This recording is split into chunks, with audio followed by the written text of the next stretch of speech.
Opa, gente, então, né? Bem-vindos ao terceiro vídeo depois de muito tempo para finalmente resumir Platão. Já avisando, eu não entendo tanto de Platão quanto eu entendo de Sócrates e o resto todo. Então, muito provavelmente esse vídeo vai ser tipo menor, vai ter menos informação.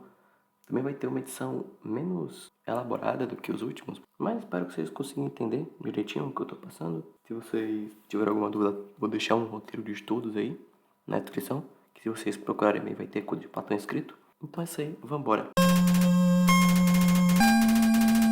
Primeiramente, quem é Platão? Ok, eu não lembro direito se eu cheguei a contar no último vídeo sobre Sócrates, mas o Sócrates, ele era um cara que ele não escrevia coisa. Então, o que aconteceu? Como é que a gente sabe que Sócrates existe? O Xenofonte escreveu, outro cara lá escreveu, e também tem um cara que era discípulo de Sócrates, que vai ser aquele que vai fazer a maioria do pessoal conhecer o Sócrates, o Platão.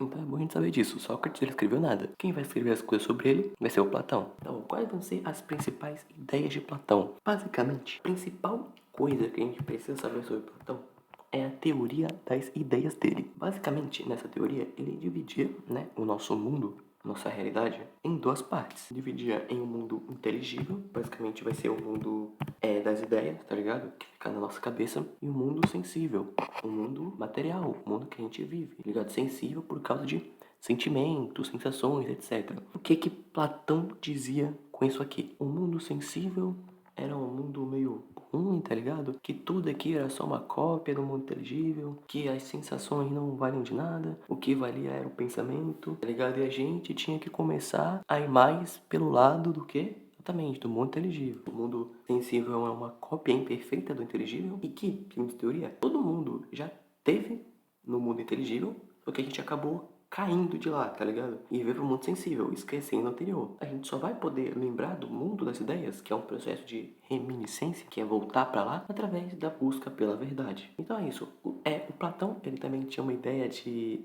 alma e corpo, tá ligado? Com o corpo sendo mortal, tá no mundo sensível, e a alma sendo infinita e imortal. Mas isso eu vou focar um pouquinho mais depois, que agora eu quero explicar pra vocês o que é o mito da caverna. Sai da caverna, sua... Bem, o Platão, como eu falei, ele vai ser o cara que a maioria das pessoas vai conhecer o Sócrates por causa dele, tanto que muita gente vai achar que Sócrates era só um personagem de Platão. Então, basicamente, ele vai escrever um monte de livro. Por exemplo, ele vai escrever A República, que vai ser basicamente uma coleção de uns 10 livros, entre eles A Defesa de Sócrates, que basicamente é aquele julgamento do Sócrates que eu falei, né? O Banquete, Timeu, Teuto e, né, lá pelo sétimo livro, a gente vai ter o quê? O mito ou alegoria da caverna. A alegoria é basicamente uma história que não literalmente aconteceu, mas ela quer passar uma mensagem pra você, ela quer explicar algo, tá ligado? Tipo isso, como é que essa história diz? Bem, tinha um monte de gente numa caverna, né? Preso com umas correntes, numa parede. E o que aconteceu com essas pessoas? Elas ficavam a vida toda só olhando pra uma parede, e nessa parede passavam sombras. E aí, as pessoas achavam, mano, essa sombra é só a realidade, tá ligado? Essa sombra é só a realidade.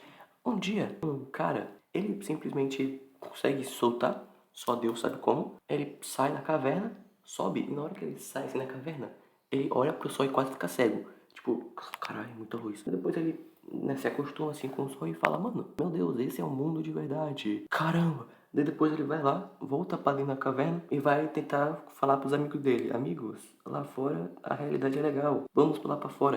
Daí os amigos dele vão olhar assim pro cara e falar, mano, isso aí é caô seu, mano, isso aí é mentira, tá ligado? Não é assim que funciona, cara. Larga de ser mentiroso. Daí o cara vai ficar pensando, pô, como assim, mano? Isso é sombra, tá ligado? Porque lá fora é a realidade. Daí os caras não vão escutar o cara da caverna. E é isso. Já explicando como, o que diabos aconteceu, caverna é o que? É o mundo sensível. É o mundo em que a gente vive. As sombras das cavernas é como eu falei, o mundo sensível é tipo uma cópia imperfeita do inteligível. Ou seja, essas sombras são basicamente coisas que estão lá fora da caverna, de passa a luz, reflete lá dentro, e a gente pensa que ela é a realidade, quando de fato não é isso. As pessoas presas na parede são a gente, que a gente fica olhando a mundo sensível e acha a realidade é só isso. O homem que saiu das correntes, tá ligado? Foi lá pra fora, é ninguém mais, ninguém menos que Sócrates. Quando ele sai da caverna, tá ligado? Pra fora da caverna, que é o mundo inteligível, o mundo das ideias, ele olha pro sol e o olho dele fica doendo muito. Porque é como Platão diz, o processo de reminiscência e você compreender a verdade, pô, ele é doloroso, é um caminho muito árduo, tá ligado? Mas depois que você se acostuma com o sol, você vai ficar, pô, agora eu entendi. Daí o Sócrates, ele volta pra caverna pra chamar o pessoal, mas é a mesma coisa que aconteceu na realidade, tá ligado? O Sócrates chega, fala com o pessoal e o pessoal tira ele pra doido. Fala, mano, você tá cometendo crime, cara. Tá ligado? Então, basicamente isso. Esse é o Boi da Caverna. E agora você sabe porque eu expliquei. Nem preciso agradecer.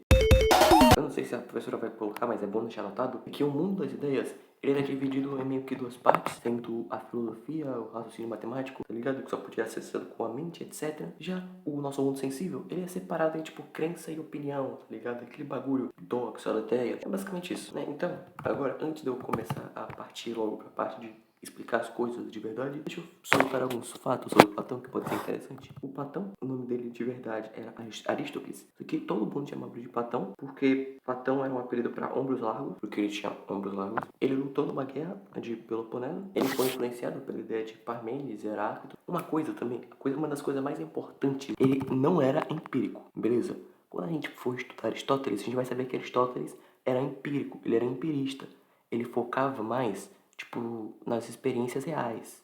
Já o Platão, não, o Platão, ele é um racionalista, ele foca mais no pensamento, tá ligado? Nas ideias, entendeu? Então, né, eu soltei aqui esses fatos, agora vamos pra parte que realmente importa. Sinto a essência da minha alma. Então, além dessa parte de, tipo, mundo das ideias, o Platão vai fazer alguns conceitos, né? Vai ter o conceito de metafísica, que é basicamente você querer achar a substância, a parte principal das coisas, tá ligado? Tipo, ir além do mundo físico. E vai ser basicamente isso que Platão vai fazer, a metafísica, tá ligado? É ir além do mundo físico para ir pro mundo inteligível. Ele acha que a substância, entre aspas, das coisas vai estar lá no mundo inteligível. A gente vai estar lá. Então, como eu já tinha dito mais cedo, o Platão, ele tinha uma ideia de alma, de corpo e alma. Beleza? Então vamos retomar aquela ideia? Para ele, a alma era repartida em três partes. A nossa alma era a nossa razão, o nosso intelecto. Quando você lê escrito alma, alma é basicamente a razão e o intelecto. A alma, para Platão, ela era dividida em, tipo, três partezinhas, tá ligado? A primeira era desejante barra concupiscente barra apetitiva, que basicamente vai ser a parte mais baixa da alma, tá ligado? Tipo, quando você for pensar em alma, pensa em triângulo. Pensa em triângulo repartido em três partes. A gente vai ter a base, a parte do meio e o topo, que é muito brabo, beleza? Então vambora. Então, né, lá embaixo a gente vai ter a alma desejante,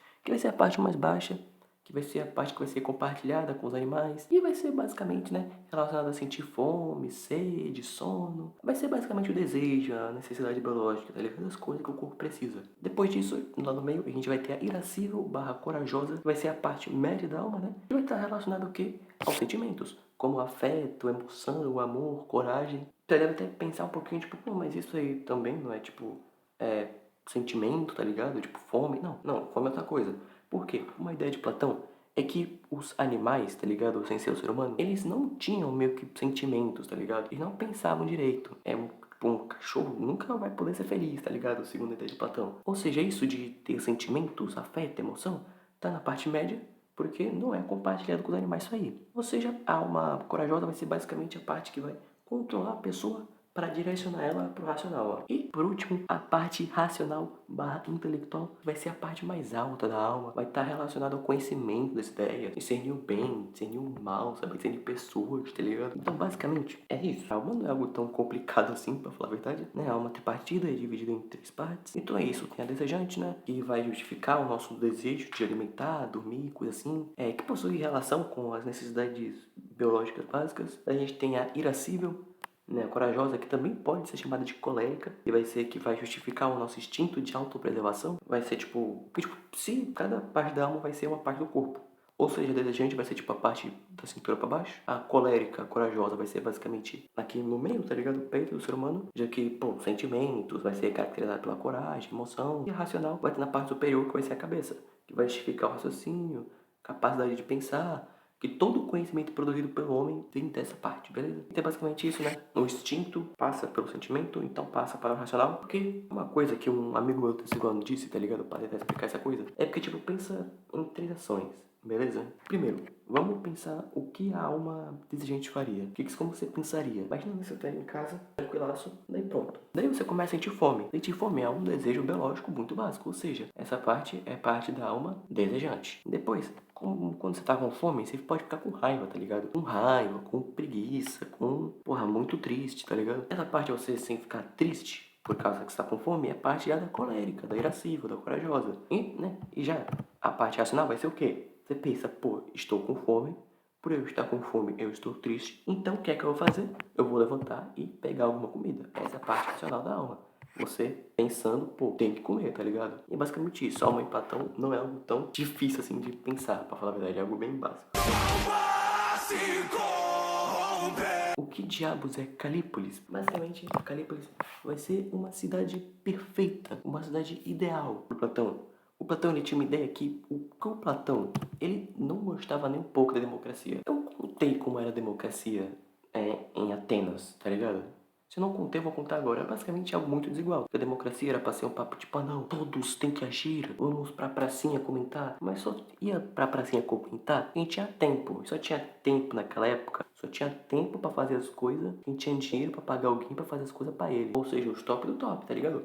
Quem era pobre, quem não era cidadão, quem era mulher, criança, tá ligado? Não podia só chegar lá e dar a sua opinião, tá ligado? Participar da política. Daí o Platão falava, mano, isso aí é muito desigual, velho, tá não, mano. Então a ideia do Platão era o quê? Ele pensava mais que se fosse um filósofo controlando tudo, o mundo seria um lugar bem melhor. Então essa vai ser basicamente a ideia de Platão. E como é que é separada? Ela é separada em algumas classes, sendo as 3 principais.